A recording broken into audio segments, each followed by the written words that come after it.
ನೀಡಿಸಾ ಪಬ್ಲಿಕ್ನ ಎಲ್ಲ ವೀಕ್ಷಕರಿಗೆ ನಮಸ್ಕಾರ. ಸ್ನೇಹಿತರೆ, ನೀವೇನು ನೋಡ್ತಾ ಇದ್ರೆ ಒಂದು ಪವರ್ಫುಲ್ PC ಬಿಲ್ಡ್ ನಿಮ್ಮ ಮುಂದೆ ಇರುವಂಥದ್ದು. ಕೇವಲ 26,500 ರೂಪಾಯಿಗೆ ಒಂದು ಬಿಲ್ಡ್ನ ನಾನು ರೆಡಿ ಮಾಡಿದ್ದೀನಿ. ನೀವೇನಾದರೂ ಒಂದು ಫೋಟೋಶಾಪ್ ವರ್ಕ್ಗೆ, ಗೇಮಿಂಗ್ ಪರ್ಪಸ್ಗೆ, ಆಮೇಲೆ ಡಿಸೈನಿಂಗ್ ವರ್ಕ್ಗೆ, ಆಮೇಲೆ ಕೊರಲ್ರ ವರ್ಕ್ ಮಾಡ್ತೀರಾ ಅಂತಂದರೆ, ಆಮೇಲೆ ಕೋಡಿಂಗ್ ಮಾಡ್ತೀರಾ ಅಂತಂದರೆ ನಿಮಗೋಸ್ಕರನೇ ಅಂತ ಒಂದು ಬಿಲ್ಡ್ ಮಾಡಿದ ಒಂದು ಸಿಸ್ಟಮ್ ಇದಾಗಿರುವಂಥದ್ದು. ಇದು ನಿಮಗೆ ದುತಿ ಇನ್ಫೋಟೆಕ್ನಲ್ಲಿ ಅವೈಲೇಬಲ್ ಇದೆ. ಸೊ ಇದ್ರ ಬಗ್ಗೆ ಡೀಟೇಲ್ ಆಗಿ ಇವತ್ತಿನ ಎಪಿಸೋಡ್ನಲ್ಲಿ ಡಿಸ್ಕಷನ್ ಮಾಡ್ತಾ ಹೋಗೋಣ. ಈ ಒಂದು ಪವರ್ಫುಲ್ ಬಿಲ್ಡ್ನಲ್ಲಿ ಏನೆಲ್ಲ ಒಂದು ಕಾನ್ಫಿಗರೇಷನ್ ನಾನು ಯೂಸ್ ಮಾಡಿದ್ದೀನಿ, ಎಲ್ಲ ಪಾರ್ಟ್ಸ್ ಯೂಸ್ ಮಾಡಿದ್ದೀನಿ ಅದ್ರ ಬಗ್ಗೆ ಡೀಟೇಲ್ ಆಗಿ ನೋಡ್ತಾ ಹೋಗೋಣ. ವಿಡಿಯೋನ ಸ್ಕಿಪ್ ಮಾಡದೆ ಕೊನೆವರೆಗೂ ನೋಡಿ. ಈ ವಿಡಿಯೋನ ನೀವು ಲೈಕ್ ಮಾಡೋ ಮೂಲಕ ನಮಗೆ ಸಪೋರ್ಟ್ ಮಾಡ್ಬೋದು. ಓಕೆ, ಮೊದಲನೇದಾಗಿ ಕ್ಯಾಬಿನೆಟ್ ಇಂದ ಸ್ಟಾರ್ಟ್ ಮಾಡೋಣ. ಯಾಕಂದ್ರೆ ಈ ಕಂಪ್ಲೀಟ್ ಬಿಲ್ಡ್ಗೆ ಬೆಂಕಿ ಲುಕ್ನ ಕೊಡ್ತಾ ಇರೋದು ಒಂದು ಕ್ಯಾಬಿನೆಟ್ ಅಂತ ಹೇಳ್ಬೋದು. ಸೊ ನಾನು ಇಲ್ಲಿ ಆ್ಯಂಡ್ ಈ ಸ್ಪೋರ್ಟ್ಸ್ನರ ಒಂದು ಕ್ಯಾಬಿನೆಟ್ನ ಯೂಸ್ ಮಾಡಿದ್ದೀನಿ. ಸೊ ಇದೇ ಕ್ಯಾಬಿನೆಟ್ನ ಯೂಸ್ ಮಾಡೋಕ್ಕೆ 2 ರೀಸನ್ ಇದೆ. ಒಂದು, ಸಖತ್ತಾಗಿ ಲುಕ್ನ ಈ ಒಂದು ಕ್ಯಾಬಿನೆಟ್ ನಮಗೆ ಕೊಡುತ್ತೆ ಅಂತ ಹೇಳ್ಬೋದು. ಎರಡನೇದಾಗಿ ಪ್ರೈಸ್ ವೈಸ್ ಅಂತ ಹೇಳ್ಬೋದು. ಸೊ ಬೇರೆ ಬ್ರ್ಯಾಂಡ್ಗೆ ಕಂಪೇರ್ ಮಾಡಿದರೆ ಈ ಕ್ಯಾಬಿನೆಟ್ ಚೀಪ್ ಆ್ಯಂಡ್ ಬೆಸ್ಟ್ ಆಗಿ ನನಗೆ ಸಿಕ್ತು. ಜೊತೆಗೆ ಇಲ್ಲಿ 4 ಒಂದು ಫ್ಯಾನ್ಸ್ ಇರೋದನ್ನ ನೀವು ನೋಡ್ತಾ ಇದ್ದೀರಾ. 4 ಫ್ಯಾನ್ಸ್ಗೆ RGB ಕಲರ್ ಇರೋದ್ರಿಂದ ಒಂದು ಸಖತ್ತಾದ ಲುಕ್ನ ಇದು ಕೊಡುತ್ತೆ. ಸೊ ನಾವು ನಮ್ಮ ಟೇಬಲ್ ಮೇಲೆ ಇದು ಇಟ್ಕೊಂಡಾಗ ಬೆಂಚ್ ಮೇಲೆ ಒಂದು ಸಖತ್ತಾದ ಲುಕ್ ಕೊಡುತ್ತೆ. ನೋಡಿದವ್ರಿಗೆ ಇದೇನಪ್ಪ ಗೇಮಿಂಗ್ ಬಿಲ್ಡ್ ಅನ್ನೋ ಫೀಲ್ ಖಂಡಿತವಾಗ್ಲೂ ಬರುತ್ತೆ. ಅದಕ್ಕೋಸ್ಕರ ನಾನು ಈ ಕ್ಯಾಬಿನೆಟ್ನ ಯೂಸ್ ಮಾಡಿದ್ದೀನಿ. ಆಮೇಲೆ ಇದಕ್ಕೆ ನಾನು ಒಂದು ಕೂಲರ್ ಸಹಿತ ಹಾಕಿದ್ದೀನಿ, ನೋಡ್ತಾ ಇದ್ರಲ್ಲ ಅಲ್ಲಿ RGB ಕೂಲರ್ ಹಾಕಿದ್ದೀನಿ. ಹಾಗಾಗಿ ಒಂದು ಸಖತ್ತಾದ ಲುಕ್ನ ಕೊಡುತ್ತೆ ಇದು. ಸೊ ನಾನು ಇನ್ನೊಂದೇನು ಮಿಸ್ ಮಾಡಿದ್ದೀನಿ ಅಂತಂದರೆ, ರ್ಯಾಮ್ನ ಇದರಲ್ಲಿ RGB ಹಾಕಿಲ್ಲ. ಸೊ ಅದೊಂದು ಹಾಕಿದರೆ ಇನ್ನೂ ಸಖತ್ತಾಗಿ ಕಾಣ್ತಾ ಇತ್ತು. ಬಟ್ ನಾನು ಅಲ್ಲಿ ಸ್ವಲ್ಪ ಪ್ರೈಸ್ನ ಕಡಿಮೆ ಮಾಡೋಕ್ಕೋಸ್ಕರ ನಾನು ಅದನ್ನ ಇಲ್ಲಿ ಹಾಕಿಲ್ಲ ಅಂತ ಹೇಳ್ಬೋದು. ಇನ್ನು ನೆಕ್ಸ್ಟು ಪ್ರೊಸೆಸರ್ ಬಗ್ಗೆ ನಾವು ಮಾತಾಡಬೇಕಾಗುತ್ತೆ.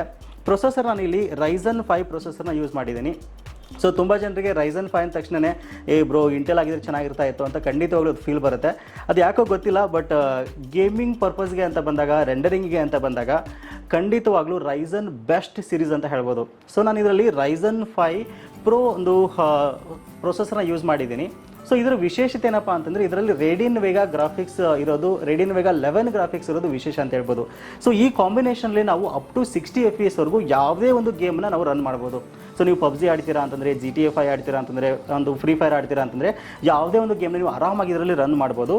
ಕೇವಲ ಗೇಮಿಂಗ್ ಅಷ್ಟೇ ಅಲ್ಲ, ನೀವು ಡಿಸೈನಿಂಗ್ ಪರ್ಪಸ್ಗೆ ಗ್ರಾಫಿಕ್ಸ್ ಡಿಸೈನ್ ಮಾಡ್ತೀರಾ ಅಂತಂದರೆ, ಕೊರಲ್ರ ವರ್ಕ್ ಮಾಡ್ತೀರಾ ಅಂತಂದರೆ, ಫೋಟೋಶಾಪ್ ವರ್ಕ್ ಮಾಡ್ತೀರಾ ಅಂತಂದರೆ, ವಿಡಿಯೋ ಎಡಿಟಿಂಗ್ ಮಾಡ್ತೀರಾ ಅಂತಂದರೆ, ವಿಶೇಷವಾಗಿ DTP ವರ್ಕ್ನ ಎಲ್ಲ DTP ವರ್ಕ್ನ ನೀವು ತುಂಬ ಫಾಸ್ಟಾಗಿ ಮಾಡ್ತೀರಾ ಅಂತಂದರೆ, ಟೈಮ್ನ ಸೇವ್ ಮಾಡಬೇಕಾಗಿತ್ತು ಅಂದ್ಕೊಂಡಿದ್ದೀರಾ ಅಂತಂದರೆ, ಈ ಬಿಲ್ಡ್ ನಿಮಗೆ 26,500 ರೂಪಾಯಿಗೆ ವರ್ತ್ ಅಂತ ನನಗನ್ಸುತ್ತೆ. ತುಂಬ ಸಖತ್ತಾದ ಒಂದು ಬಿಲ್ಡ್ ಇದು. ಇನ್ನೂ ಜಾಸ್ತಿ ಪ್ರೊಸೆಸರ್ ಬಗ್ಗೆ ಡೀಟೇಲ್ ಆಗಿ ಹೇಳಬೇಕು ಅಂತಂದರೆ, ಸೊ ಈ ಪ್ರೊಸೆಸರ್ನಲ್ಲಿ ನಮಗೆ 4 ಕೋರ್ಸ್ ಬರುತ್ತೆ, 8 ಥ್ರೆಡ್ಸ್ ಬರುತ್ತೆ, 3.6 GHz ಟು 3.9 GHz ಸ್ಪೀಡ್ನಲ್ಲಿ ಇದು ವರ್ಕ್ ಆಗುತ್ತೆ. ಕ್ಯಾಚಿ MB 6 ಇದೆ ಅಂತ ಹೇಳ್ಬೋದು. ಸೊ ಹಾಗಾಗಿ ಇದು ನನ್ನ ಫೇವ್ರೇಟ್ ಪ್ರೊಸೆಸರ್ ಮತ್ತು ಅತಿ ಕಡಿಮೆ ಬೆಲೆಯಲ್ಲಿ ಸಿಗ್ತಕ್ಕಂಥ ಒಂದು ಬೆಸ್ಟ್ ಬಿಲ್ಡ್ ಅಂತಲೇ ಹೇಳ್ಬೋದು. ಸೊ ಇನ್ನು ಇದರಲ್ಲಿ ಮದರ್ ಬೋರ್ಡ್ ಯಾವ್ದು ಯೂಸ್ ಮಾಡಿದ್ದೀನಿ ಅಂತ ನೀವು ಖಂಡಿತವಾಗ್ಲೂ ಕೇಳ್ಬೋದು. ಸೊ ನೋಡ್ತಾ ಇದ್ರೆ ನೀವು ಆಸಿಸ್ನವರ ಒಂದು ಪ್ರೈಮ್ A320MK ಅಂತ ಒಂದು ಮದರ್ ಬೋರ್ಡ್ನ ಯೂಸ್ ಮಾಡಿದ್ದೀನಿ. ಸೊ ಈ ಮದರ್ ಬೋರ್ಡ್ ಏನಕ್ಕೆ ಯೂಸ್ ಮಾಡಿದ್ದೀನಿ ಅಂತಂದರೆ, ಚೀಪ್ ಆ್ಯಂಡ್ ಬೆಸ್ಟ್ ಆಗಿ ಸಿಗ್ತಕ್ಕಂಥ ಮದರ್ ಬೋರ್ಡ್ ಇದು. ನಾವು ಆರಾಮಾಗಿ ಜಾಸ್ತಿ ಒಂದು ಕಾಂಪೊನೆಂಟ್ಸ್ನ ಇದರಲ್ಲಿ ಯೂಸ್ ಮಾಡ್ಬೋದು. ಸೊ ಫಾರ್ ಎಕ್ಸಾಂಪಲ್ ಈಗ ನೋಡಿ, ನಾನು ಇದರಲ್ಲಿ 256 GB SSD ಹಾಕಿದ್ದೀನಿ, M.2 SSD ಇದು. ಸೊ ಇದ್ರ ಜೊತೆ ನಿಮಗೆ ಸ್ಟೋರೇಜ್ಗೆ ಬೇಕು ಅಂತಂದರೆ ನೀವು ಹಾರ್ಡ್ ಡಿಸ್ಕ್ನ ಸಹಿತ ಯೂಸ್ ಮಾಡ್ಬೋದು. ಅಪ್ ಟು ನೀವು 3 TB ವರೆಗೂ ಹಾರ್ಡ್ ಡಿಸ್ಕ್ನ ನೀವು ಯೂಸ್ ಮಾಡ್ಬೋದು ಸ್ಟೋರೇಜ್ ಪರ್ಪಸ್ಗೆ. ಸೊ ನಾನು ಇದರಲ್ಲಿ ಹಾರ್ಡ್ ಡಿಸ್ಕ್ನ ಯೂಸ್ ಮಾಡಿಲ್ಲ. ಏನಕ್ಕೆ ಅಂದರೆ ನಾನು ಪ್ರೈಸ್ನ ಕಡಿಮೆ ಮಾಡೋಕ್ಕೋಸ್ಕರ just 256 GB M.2 EVM SSD use ಮಾಡಿದ್ದೀನಿ. 5 years ವಾರಂಟಿ ಬರುತ್ತೆ. ಇದು ಚೀಪ್ ಆ್ಯಂಡ್ ಬೆಸ್ಟ್ ಆಗಿ ಸಿಗ್ತಕ್ಕಂಥ ಒಂದು SSD ಇದು. ಇನ್ನು ನೆಕ್ಸ್ಟ್ ಇದರಲ್ಲಿ ನಾನು 8 GB ರ್ಯಾಮ್ನ ಯೂಸ್ ಮಾಡಿದೆ. ನಾನು ಮೊದಲೇ ಹೇಳಿದಲ್ವ RGB ಯೂಸ್ ಮಾಡಿಲ್ಲ ಅಂತಂದ ಕಾರಣ ಪ್ರೈಸನ್ನು ನಾನು ಕಡಿಮೆ ಮಾಡೋಕ್ಕೋಸ್ಕರ. ಸೊ ಇದು ಗ್ಯಾಮಿಕ್ಸ್ D30 ಅಂತ. ಸೊ 8 GB ರ್ಯಾಮ್ ಇದು. ಇನ್ನೂ 8 GB ಬೇಕು ಅಂದರೆ ನೀವು ಎಕ್ಸ್ಟೆಂಡ್ ಮಾಡ್ಕೋಬೋದು ಇದಕ್ಕೆ. ಸೊ ಈ ಒಂದು ಪ್ರೈಸ್ ರೇಂಜ್ಗೆ, ಆಮೇಲೆ ನಾವು ಮಾಡ್ತಕ್ಕಂಥ ವರ್ಕಿಗೆ 8 GB ಎನಫ್ ಅನ್ನಿಸ್ತು ನನಗೆ. ಅದಕ್ಕೆ ನಾನು 8 GB ಮಾತ್ರ ಯೂಸ್ ಮಾಡಿದ್ದೀನಿ. ಇನ್ನು ನೆಕ್ಸ್ಟು ನೋಡ್ತಾ ಇದ್ದೀರಾ ಒಂದು ಮಾನಿಟರು.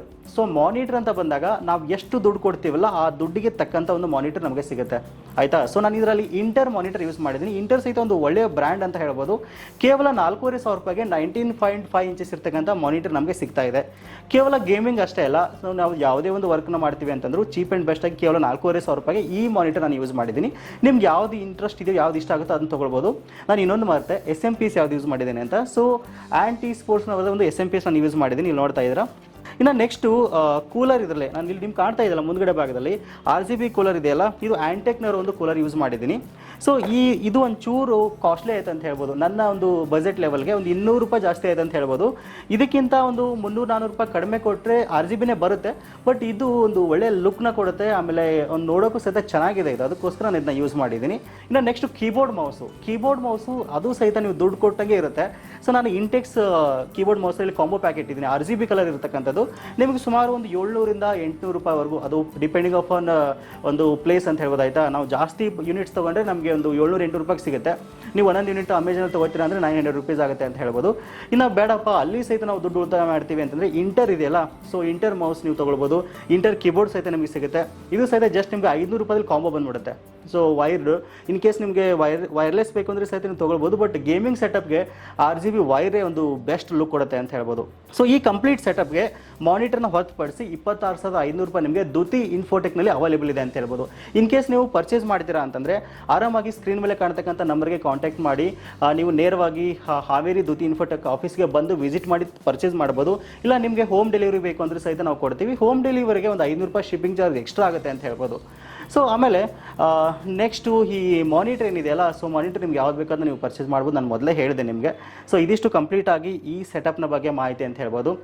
ಇನ್ ಕೇಸ್ ಈ ಬಿಲ್ಡ್ನ ಹೊರತುಪಡಿಸಿ ನಿಮಗೆ ಬೇಕಾದ ಒಂದು ಕಾನ್ಫಿಗರೇಷನ್ ಬೇಕು ನಿಮಗೆ ಅಂತಂದರೆ ಅದನ್ನು ಸಹಿತ ನೀವು ಸ್ಕ್ರೀನ್ ಮೇಲೆ ಕಾಣ್ತಕ್ಕಂಥ ನಂಬರ್ಗೆ ಕಾಂಟ್ಯಾಕ್ಟ್ ಮಾಡಿ ನಿಮ್ಗೆ ಏನು ಕಾನ್ಫಿಗರೇಷನ್ ಬೇಕಂತ ನೀವು ಹೇಳಿದರೆ ನಿಮಗೆ ಕೊಟೇಷನ್ ಸಿಗುತ್ತೆ. ಸೊ ನೀವು ಕೇಳಿದ ಕಾನ್ಫಿಗರೇಷನ್ ಸಹಿತ ನಿಮ್ಮ ಮನೆ ಬಾಗಿಲಿಗೆ ನಾವು ಡೆಲಿವರಿನ ಕೊಡ್ತೀವಿ ಅಂತ ಹೇಳ್ಬೋದು. ನೇರವಾಗಿ ಆಫೀಸ್ಗೆ ಬಂದು ಸಹಿತ ನೀವು ನೋಡಿಕೊಂಡು ಬಿಲ್ಡ್ನ ರೆಡಿ ಮಾಡಿಸ್ಕೊಂಡು ಹೋಗ್ಬೋದು. ಸೊ ಇದಿಷ್ಟು ಇವತ್ತಿನ ಮಾಹಿತಿ. ಇನ್ನೂ ಹೆಚ್ಚಿನ ಮಾಹಿತಿ ಬೇಕಾಗಿತ್ತು ಅಂತಂದರೆ ಡಿಸ್ಕ್ರಿಪ್ಷನಲ್ಲಿ ಎಲ್ಲ ಒಂದು ಡೀಟೇಲ್ಸನ್ನು ಕೊಟ್ಟಿದ್ದೀನಿ, ಒಂದ್ಸರಿ ಚೆಕ್ ಮಾಡಿ. ಸಿಗೋಣ ಮತ್ತೆ ಮುಂದಿನ ಇಂಟ್ರೆಸ್ಟಿಂಗ್ ವಿಡಿಯೋದೊಂದಿಗೆ. Thank you for watching. Take care.